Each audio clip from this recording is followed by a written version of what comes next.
Bonjour, soyez salués, chers abonnés. Voilà, on va parler du ferraillage de la fondation, ou bien bon, du ferraillage des poteaux. Voilà, des éléments qu'on peut porter, des éléments qui sont censés transmettre les charges verticales, qu'on appelle des charges de manière verticale au sol. Voilà, comme je l'ai dit, hein, on fait des formations, il y a des gens qui rentrent en ligne, comment on peut en contact, vraiment, on veut les formations, voilà.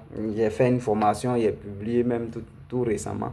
Mais il n'y a pas eu de partage, il n'y a rien. Voilà, quand c'est comme ça, préparer des formations, voilà, des logiciels, des lectures, des plans et autres, ça prend du temps. Vous voyez un peu, ça prend, c'est l'enregistrement prend du temps plus que les tutos là prennent vraiment beaucoup du temps que les vidéos comme ça que nous faisons. Mais quand on fait, il n'y a pas d'encouragement. Bon, je préfère garder ma chose comme ça, voilà, je ne dis pas que je ne vais jamais faire, mais je prends tout le temps. Quand j'ai le temps, je le fais. Sinon, je ne peux pas vraiment prendre le temps pour me concentrer dessus et puis il n'y a pas de partage, il n'y a même pas d'encouragement. Donc, regardons cette photo.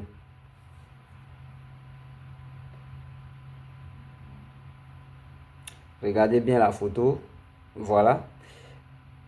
Très bien. Donc, nous venons de regarder la photo. C'est ainsi que les choses comment on appelle, se passent sur les chantiers. Vous voyez un peu. C'est-à-dire que cette photo, c'est le ferraillage. Voilà. Ils ont fini de faire le ferraillage. Ils se sont rendus compte que, comment on appelle, le ferraillage n'est pas aligné par rapport à la fondation. Du coup, qu'est-ce qu'il faut faire? Voilà. Ils ont pris des griffes. Ils ont essayé comment on appelle, de griffer un peu, de redresser, selon eux, redresser le poteau. Vous voyez un peu avec moi. Mais quand vous redressez la mâture comme ça, vous comprenez avec moi que la mâture joue vraiment un rôle très crucial, un rôle très important dans, comment on appelle, dans les ouvrages de béton armé. Vous comprenez avec moi. Donc, vous voyez, comment on appelle, vous changez directement ou bien vous affaiblissez, comment on appelle le truc, le rôle même du poteau en question. Ouais, quand vous griffez ainsi, vous changez vraiment totalement le rôle du poteau en question. Il n'y a que les poteaux qui n'ont pas été griffés qui vont jouer ce rôle. Ça, c'est quelque chose que vous devez savoir. Quand on fait le dimensionnement avec le ferraillage, voilà, et que vous venez et que vous griffez les poteaux de sorte à vouloir vraiment redresser ou bien mettre vraiment ce poteau-là dans la ligne droite, je vous dis, comment on appelle, de manière claire que vous avez changé, modifié le rôle qu'est censé comment on appelle, jouer ce poteau. Et c'est les poteaux voisins qui vont jouer ce rôle. Vous comprenez avec moi? Ça veut dire que votre structure vraiment change de manière de fonctionner. Les calculs qui ont été faits, ces calculs-là, comment on appelle, sont, si on peut le dire ainsi, sont un peu trompés dans la réalisation.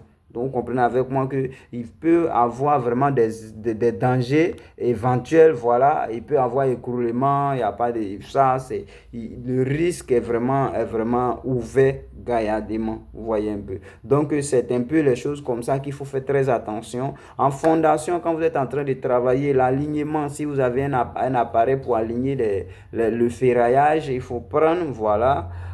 Si vous avez, comment on appelle, vous pouvez aligner avec, comment on appelle, des cordeaux. Faites-le et soyez vraiment très précis. Voilà.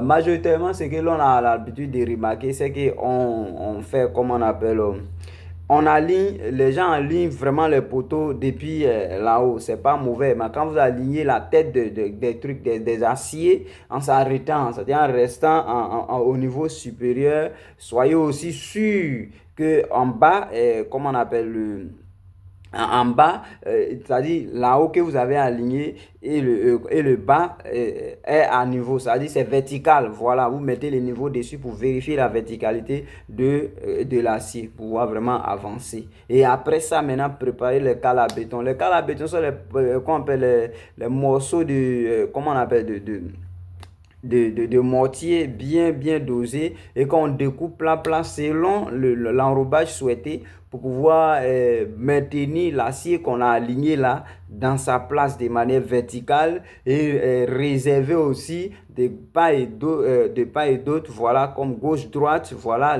qu'on appelle l'espacement qu'on veut laisser entre le béton et l'acier. Pour respecter cette dimension, c'est pourquoi on fait les cales à béton. Donc, quand vous voyez sur les chantiers, les gens se tracassent à faire les cales à béton. Ne pensez pas que c'est en vain, ne pensez pas que c'est un jeu. C'est en ce sens Parce que quand le poteau déjà dévie la direction qu'on veut suivre déjà et que vous venez et que vous griffez, c'est vous êtes vraiment passé à côté des calculs des structures. Et ça, c'est que vous voyez, c'est un étage dans l'avenir. Vous voyez un peu. Donc, on sera obligé, voilà, vraiment de fendre ça et chercher une direction pour pouvoir éviter beaucoup de choses. Voilà.